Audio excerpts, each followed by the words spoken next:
জেঠী আপোনালোকৰ ঘৰতো বহুত বেছি নেকি? জেঠীৰ উপদ্ৰৱৰ বাবে আপুনিও অশান্তিত ভুগিবলগীয়া হৈছে নেকি? কাৰণ সৰু ল'ৰা ছোৱালী থকা ঘৰত যদিহে জেঠী অসংখ্য থাকে তেতিয়াহ'লে খাদ্য বস্তু যথেষ্ট সাৱধানেৰে ৰাখিব লগা হয়, কাৰণ জেঠীৰ মল যিহেতু বিষাক্ত।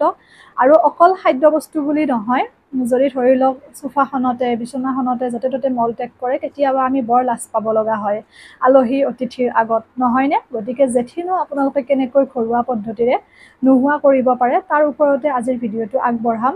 কাৰণ বিভিন্ন প্ৰয়োজনটো পায়েই জেঠী নাইকিয়া কৰিবলৈ বা তেনেকৈ বিভিন্ন পোক পতংগ নাইকিয়া কৰিবলৈ, কিন্তু সেইবোৰৰ পৰা যথেষ্ট ক্ষতিও আছে। গতিকে আমি যদিহে ঘৰুৱা পদ্ধতিৰে এইসমূহ সমস্যাৰ সমাধান কৰিব পাৰোঁ বহুত বেছি ভাল, আৰু সেইটোৱে মোৰ উদ্দেশ্য। সেইবাবে যথেষ্টখিনি অধ্যয়ন কৰি লগতে ব্যৱহাৰ কৰি পেলাই আপোনালোকৰ মাজত ভিডিঅ' এটি মই আগবঢ়াওঁ যাতে সকলোৱে উপকৃত হ'ব পাৰে।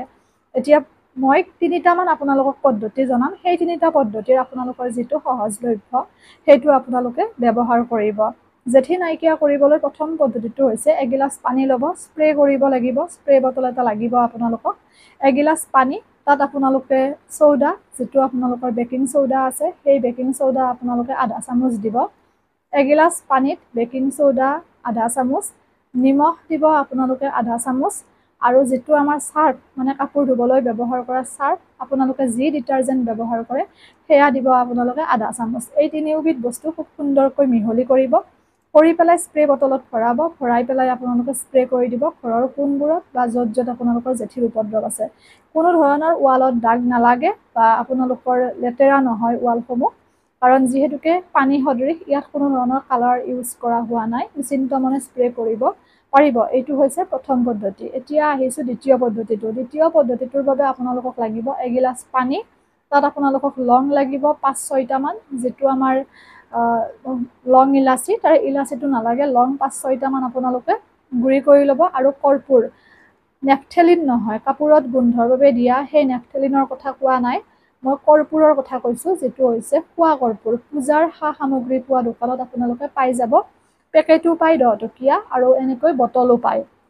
তাত বহুতখিনি থাকে, বহুতে পায়সত দিয়ে, লাড্ডু বনাবলৈ দিয়ে, আৰু পূজাৰ ভোগত ব্যৱহাৰ কৰে খোৱা কৰ্পূৰ। সেই কৰ্পূৰ আপোনালোকে 2খন গুড়ি কৰি দিব, লঙৰ গুড়ি আৰু খোৱা কৰ্পূৰৰ গুড়ি কৰি পেলাই আপোনালোকে পানীখিনিত মিহলি কৰি সেই পানীখিনি আপোনালোকে যদি স্প্ৰে কৰি দিয়ে তেতিয়াও আপোনালোকৰ জেঠীৰ উপদ্ৰৱ বা বিভিন্ন পোক পতংগ মকৰা জালৰ উপদ্ৰৱ এইবোৰৰ পৰা ৰক্ষা পাব।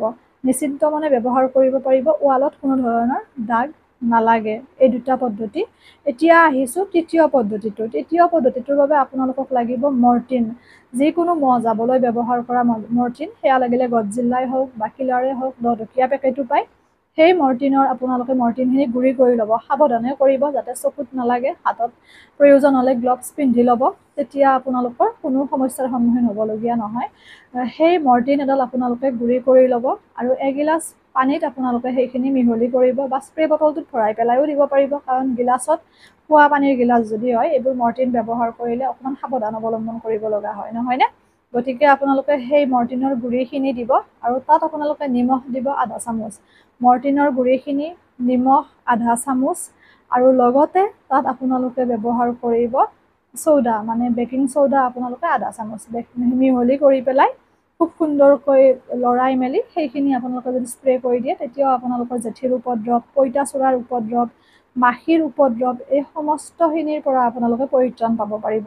আৰু ঘৰ মচোতেও ইয়াৰে প্ৰতিটো বস্তু ব্যৱহাৰ কৰিব পাৰে, যদিহে ঘৰত বহুত মাখি আছে, কেৰেলোৱা আছে, পঁইতাচোৰা আছে, যথেষ্ট উপকৃত হ'ব। এইবোৰ আমাৰ ঘৰুৱা একোটা পদ্ধতি হয়, য'ৰ পৰা আমি যথেষ্টখিনি উপকাৰ পাব পাৰোঁ এনেবোৰ সমস্যাৰ পৰা।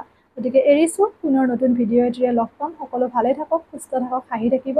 যিমান পাৰে ভিডিঅ'টো শ্বেয়াৰ কৰিব যাতে সকলোৱে উপকৃত হ'ব পাৰে এনেকৈ ঘৰুৱা পদ্ধতিৰে।